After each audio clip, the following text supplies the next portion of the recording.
This is another one of the meta carries that's been popping up in the ranked games, and you should play it too. So today, the hero that we will be witnessing is Spectre. He's a hero that's been popping out in the ranked games, as there is a very specific way to play him now in this new meta. He's also a global hero, which is one of the reasons why he picked against this nature's prophet.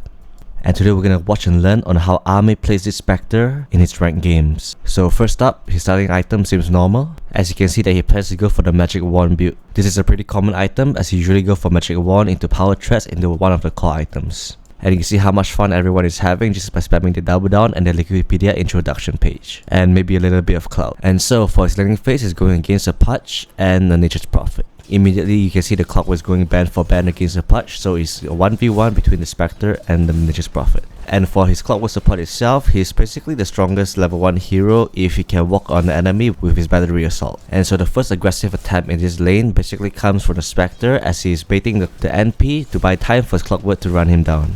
But you can see that the clockwork sense this, but it's only just the beginning. And as for the laning itself, the NP is going to struggle in this lane, mostly due to the Pudge not being there, as the Pudge actually TP top. So it's gonna be a tough lane for him, as both heroes technically counters him.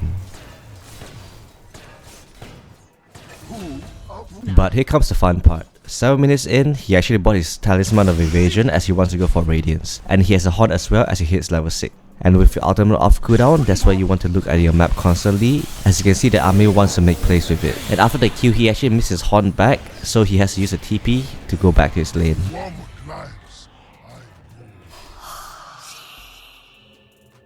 And so 10 minutes in, you'll see that Ame always prioritizes to use his Horn to join any team fight you can see in a map, allowing his teammate to make aggressive play by diving the tier 1 tower. Dire are scanning for enemy. Haste! Throw a line to Radiant's middle tower. It's sinking, just like your ships. And so 10 minutes in, and that's where the laning stage is over. So one of the difficulties of playing Spectre is knowing where to farm. So you can see that he's actually camping the top lane while waiting to use his Horn to join any team fight he can seize.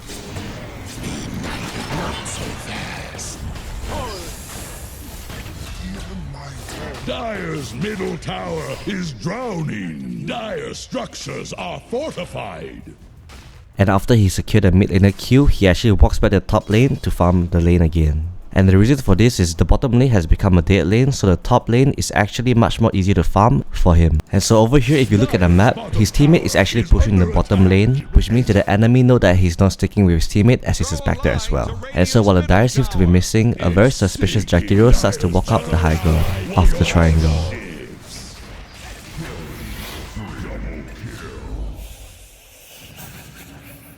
Dire have the spyglass at hand. And so 14 minutes in, Ame basically AFKs in the top lane and spams his Horn every time it's off cooldown. And that's how he got his 14 minutes Radiant timing, as he gets hooked by the Pudge just to discover his new item. And also Radiance right now is cheaper than before, as the price of Sacred Relic actually went from 3.8k to 3.4k. So this actually indirectly buffs Spectre, as he is such a good Radiance user. And immediately you can see that Ame once again using his Horn whenever it's off cooldown to join any potential team fight. And so for some of you that is new to Spectre, he's actually such a good ancient farmer the moment he gets a Radiance, as he can also parry it with his damage from his dispersion as well. And watch how Ame wants to use his Spectre Horn the moment it's instantly off cooldown.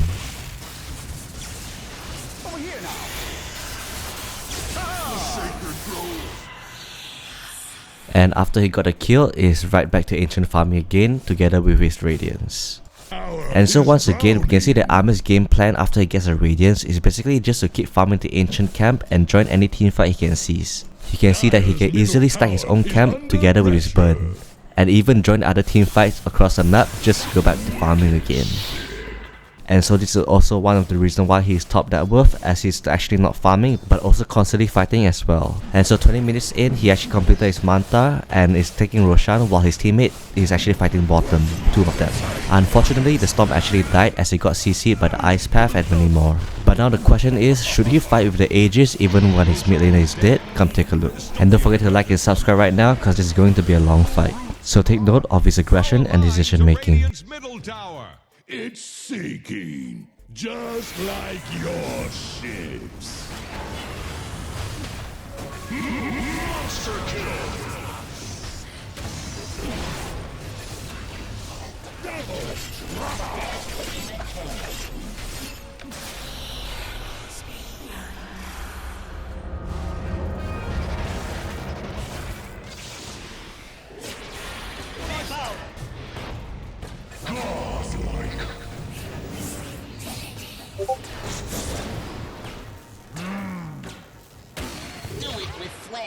Radiant's middle tower can't handle this deluge.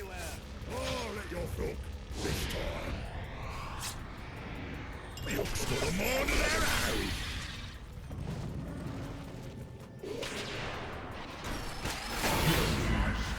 Radiant's courier just drowned in a pool of blood. Incoming!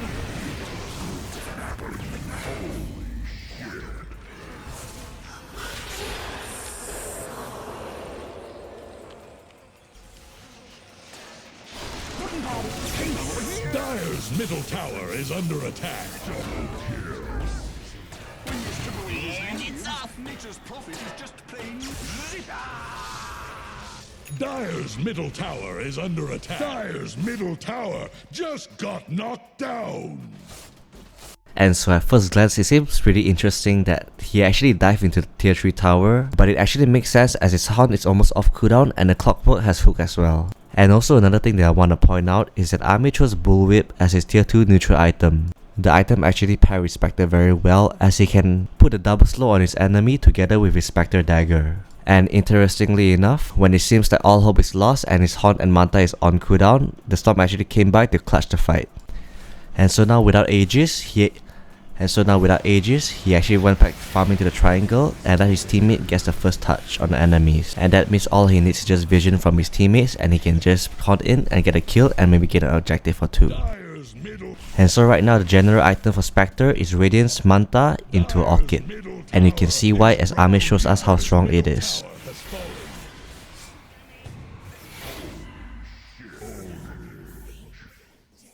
And so this is actually kind of overstretched game, as you can see Ame is still taking the game seriously as he's still farming the Ancients and trying to get any pickoffs that the enemy make by making false movements. Dire's bottom tower won't last long. Here I am. Dominating. Double kill. And yeah, you can see that Ame doesn't really care as he's just playing his own game and is not in a rush to end the game as he already doubled down on his game.